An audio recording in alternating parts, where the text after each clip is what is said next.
South India shopping mall, the wedding మంత్ర, సరికొత్త wedding collection, south India shopping mall. మిమ్మల్ని ఈవి గారు మీకు యాక్టర్గా బ్రేక్ ఇస్తే మిమ్మల్ని ఇంకొక మెట్టు ఎక్కువ పైకి లేపింది మాత్రం ఖచ్చితంగా వివి వినాయక్ గారు. ఒక స్టెప్ ఇంకో యాక్టర్గా ఇంకొక స్టాండర్డ్ పెంచింది. ఒక దిల్ కావచ్చు, ఇంక మెట్టు అని నేను అనుకోను. అంటే నేను ఎగ్జాగరేషన్ అనుకుంటే నేను ఎవరికి కూడా పొగడతా కాదు, ఇంకోటి డిప్లొమసీ కాదు.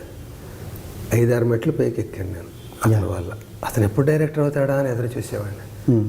భావాలు ఇవన్నీ డిస్కషన్స్ చూస్తుంటే ఏంటండి ఇది, తొందరగా డైరెక్టర్ అయితే నాలాంటి వాడికి హెల్ప్ అవుతుంది అంటే, అవుదాం గురువుగారు, మంచి ఛాన్స్ రానివ్వండి, కంగారు పడి దూరిపోవడం ఎందుకు, ఒకరికి చెప్తుంటే ఇంత టాలెంట్ పెట్టుకుని ఎలా ఉన్నాడు ఏంటి అనిపించేది నాకు. ఎప్పుడు డైరెక్టర్ అవుతాడంటే కొన్ని చెప్పానండి, అవుతుంది 2-3 monthsలో మనకి మెటీరియలైజ్ అవ్వచ్చు ఇలా అంటుంటే ఆనందపడేవాడిని. అయిపోతే బాగున్నది అట్లా. చాలా ఎన్ని అనుభవాలు మా మధ్య.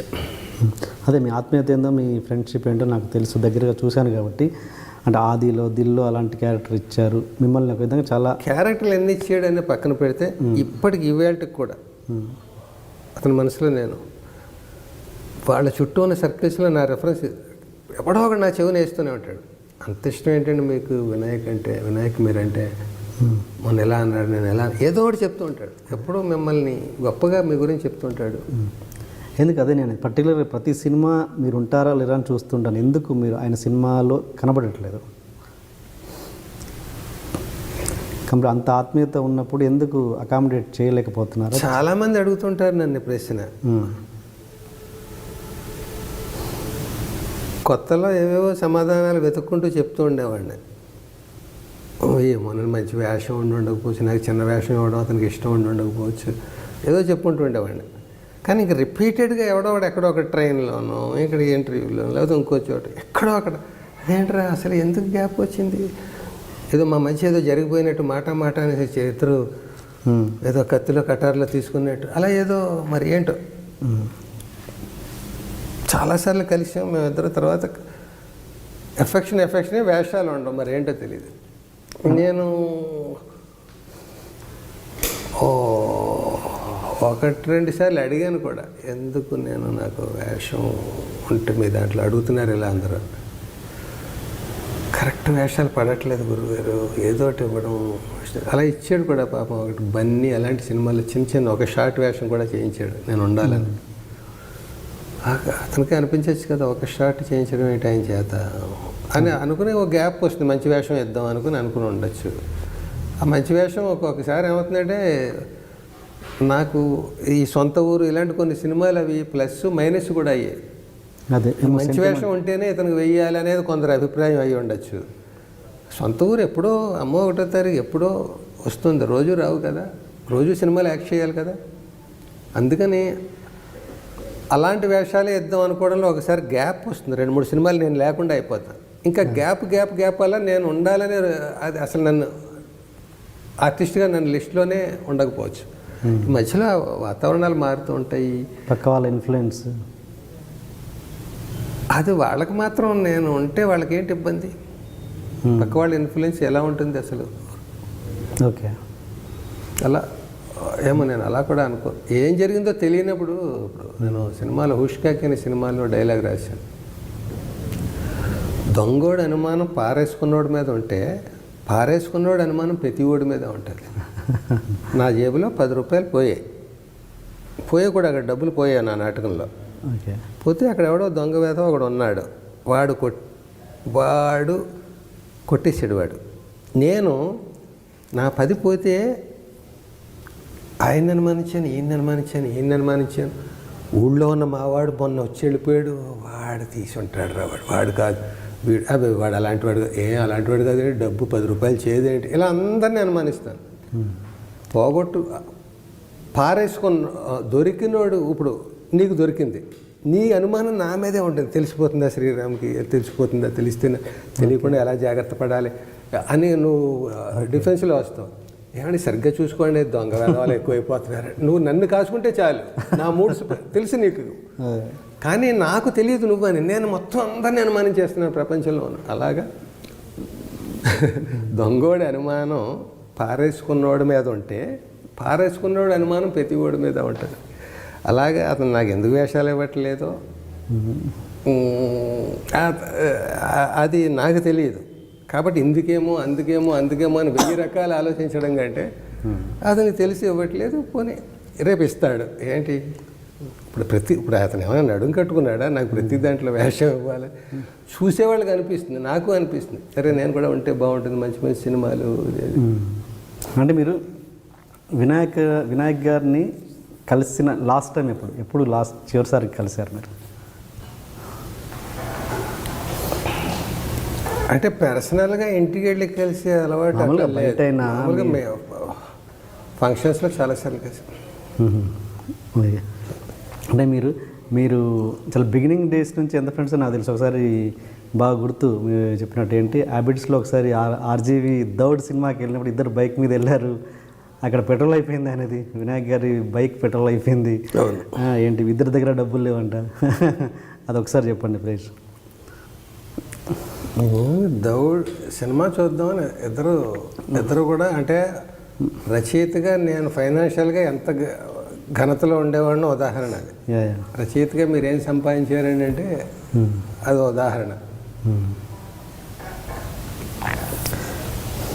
ఇద్దరం కలిసి అలా పోయాం ఏదైనా సినిమా చూద్దామని. వర్క్ లేదంటే నెక్స్ట్ సినిమాకి ఏదో టైం ఉంది. సినిమా వాళ్ళకి టైం ఉంటే ఏంటి, సినిమా చూడడమే కదా. ఏం చూద్దాం అంటే దౌడ్ సినిమా బాగుంటుంది, అక్కడికి వెళ్దాం అనుకున్నాం. వెళ్ళేటప్పటికి క్యూలో నిలబడి తీరా అయిన తర్వాత అది దౌడ్ కాదు, అక్కడ బోర్డు పెట్టాడు, దౌడ్ ఎల్లుండి నుంచి ఇవాళ వేరే సినిమా అని. మేము ఇదంతా చూసుకోలేదు, దౌడ్ అని పేపర్లో చూసాం, వచ్చేసాం అంతే. ఓకే, క్యూలో నిలబడిపోయాం, అక్కడ దాకా వెళ్ళాం. వెళ్ళాక ఎల్లుండి నుంచి అన్నారు. ఎల్లుండి నుంచి అంటే ఏం చేద్దాం, ఎల్లుండి నుంచి అంటున్నాడు. నేను అన్నాను, ఒక పని చేద్దాం, టికెట్లు కొనేద్దాం ఎల్లుండికి రిజర్వేషన్. లేదా ఎల్లుండికి టికెట్లు కొనేయడం వల్ల ఏంటి, కమిట్మెంట్ ఎల్లుండి రావాలి అని. ఇప్పుడు డిసప్పాయింట్ అయ్యి వెనక్కి వెళ్ళిపోతే ఎల్లుండి మళ్ళీ బోర్ కొడుతుంది, రాలేం, టికెట్ కొనిస్తే చచ్చినట్టు వస్తామని కొనుక్కుని వెళ్ళిపోయాం. ఆ ఎల్లుండి వచ్చింది. వచ్చాక ఇద్దరం వచ్చాం, అతని బండి మీద వచ్చాం. వచ్చాక సడన్గా బండి మొరాయించింది, బండిని కదలట్లేదు. ఏంటంటే గురుగారు పెట్రోల్ అయిపోయిందని. మరి ఎలాగ ఇప్పుడు అన్నాను. డబ్బులు ఎంత ఉన్నాయండి మీ దగ్గర అన్నాడు. మీ దగ్గర ఎంత ఉన్నాయన్నా? నా దగ్గర ఏం లేవండి అన్నాడు. నా దగ్గర కూడా ఏం లేవు అన్నాడు. ఇప్పుడు ఎలాగంటే అలాగే తోసుకెళ్ళానండి అని అనుకుని తోసుకెళ్తూ ఎదురేదో కబుర్లు చెప్పుకుంటూ నడిపిస్తున్నట్టుగా బిల్డప్ ఇచ్చి చూస్తే అక్కడ బెగ్గర అడుక్కుంటున్నాడు. టవల్ పరిచాడు, ఆడి దగ్గర 2 10 పైసల కాయిన్లు, అప్పట్లో ఏదో పావలాలో ఏదో 2 ఉంది. మన పరిస్థితిలాగే వీడి పరిస్థితి కూడా అసలు కలెక్షన్స్ ఏం లేవండి అన్నాడు. ఇంకొకడేవాడు గడ్డం పెంచుకొని రోడ్డు మీద మమ్మల్ని గుద్దేసి వెళ్ళిపోతాడు. మన పరిస్థితి ఆడితే ఫ్రస్ట్రేషన్లో ఉన్నాడని ఏదో సార్. ఇలా కనపడ్డ వాళ్ళందరినీ మన పరిస్థితి ఆడు. ముత్యాల షాప్ ఉంది, పెద్ద కోట్లు ఖరీచేసేది అక్కడ ఎబిట్స్లో. అక్కడ కూడా ఎవరు లేరు, వాడు ఏగలు తోలుకుంటున్నాడు, ఇలా కర్రకు గుడ్డ కట్టి ఎలా. వీడి పరిస్థితి కూడా మన పరిస్థితి ఇలాగే ఉందండి. టోటల్గా మనకి భారతదేశం అంతా ఎలా ఉందేమో ఈవేళ ఒక్కరోజు అనిపించింది మాకు. అలాగా మా దగ్గర లేవు కనుక ఆ కళ్ళతో చూస్తున్నాం కాబట్టి ఎలాగనుకుని ఏంటి మొత్తానికి ఇంటి దాకా దోసుకొచ్చారా? ఇట్లా గుర్తులేదు, అక్కడ ఎక్కడో పడేసి వచ్చి ఉంటాం. ఎక్కడో పడేసి ఎలా వస్తాం, నడుచుకుంటూ వచ్చాం. ఏదో ఆ సీన్ గుర్తులేదు కానీ మెమరబుల్ డే అది. ఏది ఎప్పుడు ఏ టైంలో మీరు ఏ సినిమా అప్పుడు అంటే అంతే? నేను ఇక్కడికి షిఫ్ట్ అయింది ఎప్పుడు 94. నేను సినిమా పరంగా హిట్లర్ టైంలోనా లేదా బిఫోరా? కాదు, దౌడ్ అంటే నాకు తెలిసి హిట్లర్ తర్వాత నేను ఈయన దగ్గర సాగర్ గారి దగ్గర వరుసగా కొన్ని సినిమాలు చేశాను. అదిరింది గురు, పోసిన మరదల, రామసక్కనోడు. అప్పుడే కదా వినాయక్ గారు సాగర్ గారి దగ్గర. రామసక్కనోడికి నాకు నంది అవార్డు వచ్చింది డైలాగ్ రైటర్. అది నిజానికి నాకు వచ్చినా కూడా ఇప్పుడు డైరెక్టర్ ఇన్వాల్వ్మెంట్ తక్కువ ఉండేది. అది అంత సీన్ నెరేట్ చేయడం, ఎలా చేస్తే ఈ సీన్ బాగుంటుంది, ఇవన్నీ అతను అతను విజన్ చూపిస్తూ ఉండేవాడు. అప్పుడే అనిపించేది, ఇంత బ్రెయిన్ పెట్టుకుని డైరెక్షన్ చేయకుండా కో డైరెక్టర్గా ఏంటి అనిపించేది నాకు. అంటూ ఉండేవాడు, నాకు వర్కౌట్ కావట్లేదు కో డైరెక్టర్గా ఎలా రాయించుకోవడం, డైరెక్టర్గా రాయించుకోవాలి నేను, నా చేత సీన్లు అన్నాను. వస్తుంది గురుగారు ఆ రోజు అని వెళ్ళాడు. అంతకీ అతను డైరెక్టర్ అయ్యే టైంకి నేను యాక్టర్ అయిపోయాను, రైటింగ్ మానేసి. ఒకవేళ నిజంగా నేను రైటర్గానే కొనసాగినా అతను ఫ్రెష్ థాట్స్లో కొత్తగా నాకంటే ఎక్కువ ఫైర్తో ఉంటాడు కదా, నాది ఫైర్ కంటిన్యూ అవ్వడం, అతను కొత్త ఫైర్. అందుకని నేను అప్పటికి యాక్టర్ అయిపోవడమే బెటర్. లేకపోతే మళ్ళీ నాకు అతను నా చేత రాయించుకోలేదని రకరకాల ఇవన్నీ. అంతకంటే చక్కగా మంచి వేషాలు వేసాను, ఎంజాయ్ చేశాను.